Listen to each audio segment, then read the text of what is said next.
வணக்கம், welcome to my channel SP electronics Villupuram. நம்ம இன்றைக்கி இந்த வீடியோவில் என்ன பார்க்க போகிறோம் அப்படின்னு பார்த்தீங்கன்னா, LG 32 inches TV freezing problem. இந்த டிவியில் வந்து இந்த பேனலில் வந்து காமனாக நிறையா மாடலுக்கு யூஸ் பண்ணுவாங்க. எல்ஜி மட்டும் இல்லாமல் அதர் பிராண்டில் நிறைய பிராண்டில் வந்து இந்த பேனலை வந்து யூஸ் பண்ணுவாங்க. இந்த மாதிரி ப்ராப்ளம் வந்துச்சு அப்படின்னா இதை எப்படி சால்வ் பண்ணுறது அப்படின்றத இந்த வீடியோவில் நான் உங்களுக்கு சொல்கிறேன். இந்த வீடியோவை ஃபுல்லாக பாருங்கள், எனக்கு தெரிஞ்சதை நான் உங்களுக்கு இதில் சொல்லித்தரேன். ஓகே, நம்ம இப்போ வந்து பார்த்தீங்க அப்படின்னா டிகானில் வர வோல்டேஜ் எல்லாத்தையும் நம்ம செக் பண்ணி பார்ப்போம். ஃபஸ்ட்டு முதல்ல வந்து 12 வோல்ட்டு செக் பண்ணுறேன். 12 வோல்ட் வருது, கரெக்டாக வருது. அதுக்கு அடுத்தது வந்து பார்த்தீங்க அப்படின்னா விடிடி வோல்ட் வந்து ஒரு 15 வோல்ட்டு கிட்ட வரும். அந்த வோல்ட்டையும் செக் பண்ணுவோம், கரெக்டாக வருதான்னு பார்ப்போம். இப்போ பார்த்தீங்க அப்படின்னா அந்த பாயிண்டில் செக் பண்ணுறோம். செக் பண்ணும்போது நமக்கு 15 வோல்ட்டு ஓகே வருது. அடுத்தது வந்து பார்த்திங்கன்னா விஜிஎல்ல நம்ம செக் பண்ணுவோம். விஜிஎல் வோல்ட் வந்து பார்த்திங்கன்னா ஒரு 6 வோல்ட்டு வரணும். இதில் என்ன வோல்ட்டு வருது அப்படின்றத பார்ப்போம். ஓகே, ஒரு 5 வோல்ட்டு வருது, ஓகே தான், ஒன்றும் ப்ராப்ளம் இல்லை. அதுக்கு அடுத்தது வந்து பார்த்திங்க அப்படின்னா விஜிஹெச் வோல்ட்டை செக் பண்ணுவோம். விஜிஹெச் வோல்ட் வந்து பார்த்திங்கன்னா ஒரு 28லேருந்து ஒரு 30 வோல்ட்டு கிட்ட வரும். இதில் நம்ம செக் பண்ணும்போது நமக்கு என்ன வோல்ட்டு வருதுன்னு பார்ப்போம். 26 வோல்ட்டு வருது, ஓகே. அப்போ நமக்கு வந்து டிகான் போர்டில் ப்ராப்ளம் இல்லை அப்படின்றத நம்ம இதில் கன்ஃபார்ம் பண்ணிக்கலாம்.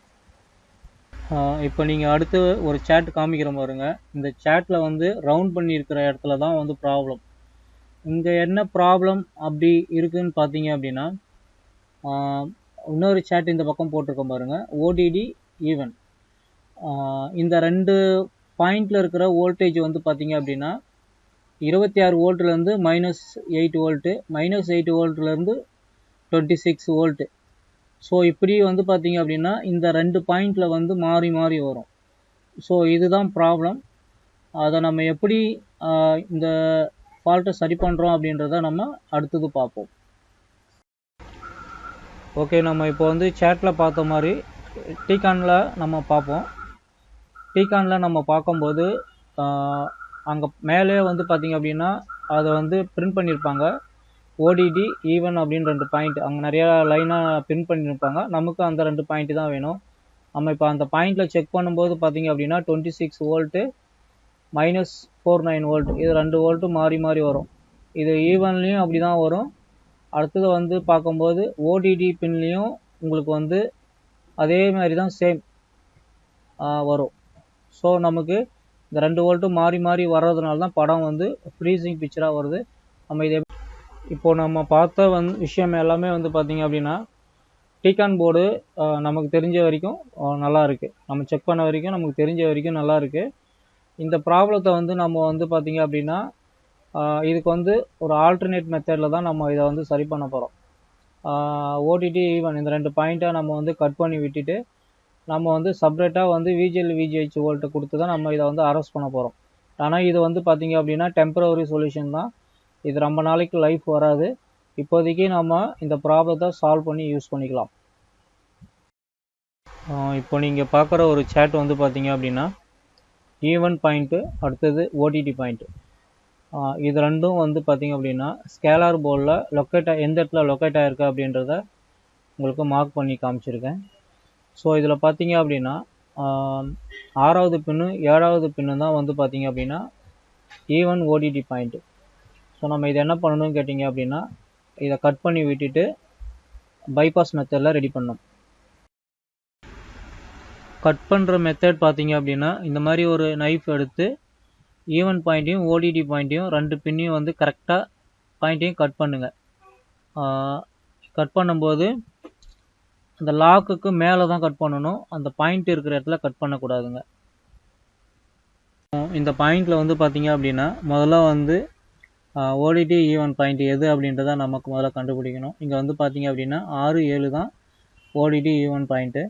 ஸோ நம்ம அந்த பாயிண்ட்டை கட் பண்ணிட்டு தான் நம்ம வந்து பைபாஸ் பண்ண போகிறோம். ஸோ முதல்ல நம்ம அந்த பின் எதுன்றதை நம்ம முதல்ல கண்டுபிடிச்சிடணும். கண்டுபிடிச்சிட்டு தான் நம்ம வந்து அடுத்த ஸ்டெப்புக்கு போகணும். அது உங்களுக்கு சேட் எப்படி போகணும், சேட்டு உங்களுக்கு காமிக்கிறேன் பாருங்கள். இந்த மாதிரி ஒரு நைஃப் எடுத்து ஃபஸ்ட்டு வந்து பார்த்தீங்க அப்படின்னா அந்த 6 7வது நம்பர் வர ட்ராக்கை வந்து பார்த்தீங்க அப்படின்னா கட் பண்ணணும். இதை வந்து 1 பை 1 கூட கட் பண்ணலாம். நம்ம அது 1 பை 1 கட் பண்ணி கூட நம்ம வந்து படம் பிக்சர் எப்படி வருது அப்படின்னு பார்த்துக்கிட்டு அடுத்த ட்ராக்கை கூட நம்ம கட் பண்ணி பார்க்கலாம்.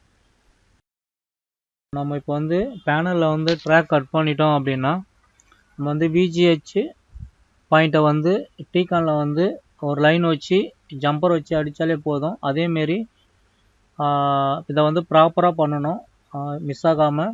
அதேமாரி வந்து பார்த்திங்கன்னா விஜிஎல் பாயிண்ட்டும் வந்து பார்த்திங்க அப்படின்னா ஒரு ஜம்பர் வச்சு அங்கேருந்து நம்ம அதாவது டீகான்லேருந்து ஸ்கேலர் போர்ட்லேருந்து டீகானில் நம்ம டைரெக்டாகவே இந்த மாதிரி விஜிஎல் விஜிஹெச் எடுத்து நம்ம சப்ளை கொடுத்துட்டாலே நமக்கு செட்டு ரெடி ஆகிடும்.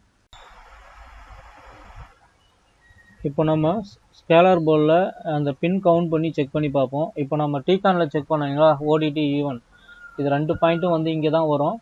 அதில் வந்து பார்த்திங்க அப்படின்னா 1 2 3 4 5 6வது பின்னில் நம்ம வைக்கும்போது 4 வோல்ட்டும் 26 வோல்ட்டும் வந்து போகுது. அதே வந்து 7வது பின்னில் நம்ம வைக்கும்போதும் நமக்கு இந்த விஜிஎல் விஜிஹெச் வோல்ட் வந்து மாறி தான் வருது. ஸோ நம்ம இந்த லொக்கேஷனில் தான் என்ன பண்ண போகிறோம் அப்படின்னு கேட்டிங்க அப்படின்னா நம்ம வந்து பின்னை கட் பண்ணி விட போகிறோம். ஒரு பின்னாக கட் பண்ணி விட்டுட்டு நம்ம வந்து படம் எப்படி வருது அப்படின்றதையும் நம்ம செக் பண்ணி பார்த்துட்டு அதுக்கப்புறமா நம்ம ரெடி பண்ணுவோம். இப்போ பாருங்கள், இப்போ வந்து அந்த பின்னை வந்து நான் கட் பண்ணியிருக்கேன். அதாவது 6வது பின்னை மட்டும் இப்போது நான் வந்து கட் பண்ணியிருக்கேன். இப்போது என்ன நடக்குது அப்படின்றத நம்ம டிவி ஆன் பண்ணி பார்க்கலாம். ஏன்னா அப்போ தான் நமக்கு வந்து இந்த பின்னை கட் பண்ணால் என்ன ப்ராப்ளம் வருது அப்படின்றத தெரியும். படம் பார்த்தீங்கன்னா ஜம்ப் ஆகுது, படம் ஜம்பிங் பிக்சர் மாதிரி ஒதுக்கிக்கிட்டே இருக்குது. அதாவது நம்பர் 6வது பின்னை கட் பண்ணோம் அப்படின்னா இந்த மாதிரி வந்து படம் வந்து ஜம்பிங் ஆகிட்டே இருக்கும். அதாவது முதல்ல இருந்தது வந்து பார்த்திங்கன்னா ஃப்ரீசிங் பிக்சரு. இப்போ வந்து நம்ம அந்த ஒரு பின்னை கட் பண்ணதுனால ஃப்ரீசிங் பிக்சர் இல்லை. பட் ஆனால் வந்து பார்த்திங்க அப்படின்னா நமக்கு படம் வந்து ஒரு மாதிரி உதற மாதிரி இருக்குது, அதாவது ஜம்பிங் பிக்சர் மாதிரி இருக்குது. நம்ம அடுத்தது வந்து பார்த்திங்க அப்படின்னா நம்பர் 2 பின்னையும் கட் பண்ணுவோம். அப்பயும் என்ன நடக்குது அப்படின்றத நம்ம பார்க்கலாம். இப்போ பார்த்தீங்க அப்படின்னா 6வது பின்னும் 7வது பின்னும் நான் முதல்ல சொன்ன மாதிரி கட் பண்ணி விட்டாச்சு. இப்போ கட் பண்ணி விட்டதுக்கப்புறம் நமக்கு வந்து பிக்சர் வந்து எப்படி வருது அப்படின்றத இதையும் செக் பண்ணி பார்த்துக்கலாம். இப்பயும் பாருங்கள், படம் வந்து ஜம்பிங் பிக்சர் மாரி தான் இருக்குது.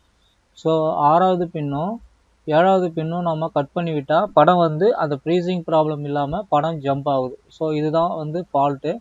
இப்போ நம்ம இதை வந்து பைபாஸ் மெத்தடில் அந்த விஜிஎல் விஜிஹெச் பாயிண்ட்டை வந்து சப்ளை கொடுக்கும்போது நமக்கு இந்த ப்ராப்ளம் வந்து அரெஸ்ட் ஆகிடும்.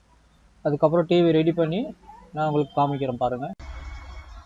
இப்போ வந்து பார்த்தீங்க அப்படின்னா இந்த ஸ்கேலர் போர்ட்லேயே வந்து பார்த்தீங்க அப்படின்னா உங்களுக்கு விஜிஹெச் விஜிஎல் வோல்ட் வரும். ஸோ இந்த விஜிஎல் விஜிஹெச்சை எடுத்து நம்ம ஓடிடி ஈவனில் கொடுத்தாலே போதும், நமக்கு இந்த இடத்துல வந்து பிக்சர் வந்து ஃப்ரீஸ் ஆகிறது வந்து அரெஸ்ட் ஆகிடும். இதை வந்து 2 மெத்தடில் நம்ம பண்ணலாம். ஒன்று வந்து இங்கே பக்கத்தில் இருக்கிற விஜிஎல் விஜிஹெச்சே எடுத்து கொடுக்கலாம். அப்படி இல்லைன்னா இன்னொரு மெத்தடு டீகான்லேருந்து நம்ம வந்து வோல்டேஜ் எடுத்து கொடுக்கலாம். அந்த மெத்தடும் நான் உங்களுக்கு காமிக்கிறேன் பாருங்கள். இப்போ பார்த்தீங்க அப்படின்னா 9வது பின்லேருந்து 7வது பின்னில் வந்து பார்த்தீங்க அப்படின்னா நான் வந்து ஒரு ஜம்பர் அடிச்சிருக்கேன். ஜம்பர் அடித்ததுக்கப்புறம் 2 ஜம்பர் அடிக்கலாம், இல்லை ஒரு ஜம்பர் கூட அடிக்கலாம். ஒரு ஜம்பர் அடித்தாலே நமக்கு மேக்ஸிமம் ப்ராப்ளம் சால்வ் ஆகும். இருந்தாலும் நம்ம 2 ஜம்பரும் அடிக்கலாம். ஆனால் 2 மெத்தடுமே நான் உங்களுக்கு காமிச்சிருக்கேன். இப்போ வந்து நான் அடிச்சிருக்கிறது வந்து பார்த்தீங்க அப்படின்னா 9வது பின்லேருந்து 7வது பின்னு ஜம்பர் அடிச்சிருக்கேன். இப்போ வந்து பிக்சர் ஆன் பண்ணி காமிக்கிறேன். பிக்சர் எப்படி வருது அப்படின்றத பாருங்கள். பிக்சர் வந்து ஜம்பிங் பிக்சர் எதுவும் இல்லாமல் நம்ம கட் பண்ணி விட்டதுக்கப்புறம் ஜம்பிங் பிக்சர் இருந்தது. ஆனால் இந்த 9வது பின்னு 7வது பின்னு நம்ம ஜம்பர் அடித்ததுக்கப்புறம் பார்த்தீங்க அப்படின்னா பிக்சர் வந்து கிளியராக வருது. ஸோ இந்த ப்ராப்ளம் வந்து இந்த மாதிரி வந்து பைபாஸ் மெத்தடில் நம்ம இதை ரெடி பண்ணியிருக்கோம். இப்போ பாருங்கள், பிக்சர் எல்லாமே கிளியராக வருது. மெனுவெலாம் ஓப்பன் பண்ணி பார்த்தாலும் நமக்கு ஜம்பிங் பிக்சரும் இல்லை, ஃப்ரீசிங் பிக்சரும் இல்லை. செட்டு ரெடி ஆகிடுச்சு. ஓகே, இப்போ செட்டு ரெடி ஆகிடுச்சு. நம்ம வந்து ஒரு வீடியோ போட்டு படம் பார்க்கலாம். வீடியோ போட்டதுக்கப்புறம் பிக்சர் வந்து கிளியராக இருக்குது. ஸோ இந்த மாதிரி மெத்தடில் நம்ம வந்து இந்த பேனல் இஷ்யூவை வந்து சரி பண்ண முடியும். இது வந்து டெம்பரரி சொல்யூஷன் தான், ஓடுற வரைக்கும் பார்த்துக்கலாம், கொஞ்ச நாளைக்கு லைஃப் வரும். இந்த வீடியோ பிடிச்சிருந்தது அப்படின்னா லைக் பண்ணுங்கள், ஷேர் பண்ணுங்கள், கமெண்ட் பண்ணுங்கள். மறக்காமல் சேனலை வந்து சப்ஸ்கிரைப் பண்ணுங்கள். உங்களுக்கு ஏதாச்சும் டவுட் இருந்தது அப்படின்னா எனக்கு கமெண்ட் பண்ணுங்கள். எனக்கு தெரிஞ்சதை நான் சொல்லித்தரேன். எனக்கு தெரியாத எந்த விஷயத்தையும் நான் உங்கள்கிட்ட ஷேர் பண்ண முடியாது. எனக்கு என்ன அனுபவம் இருக்கோ அதை மட்டும்தான் என்னால்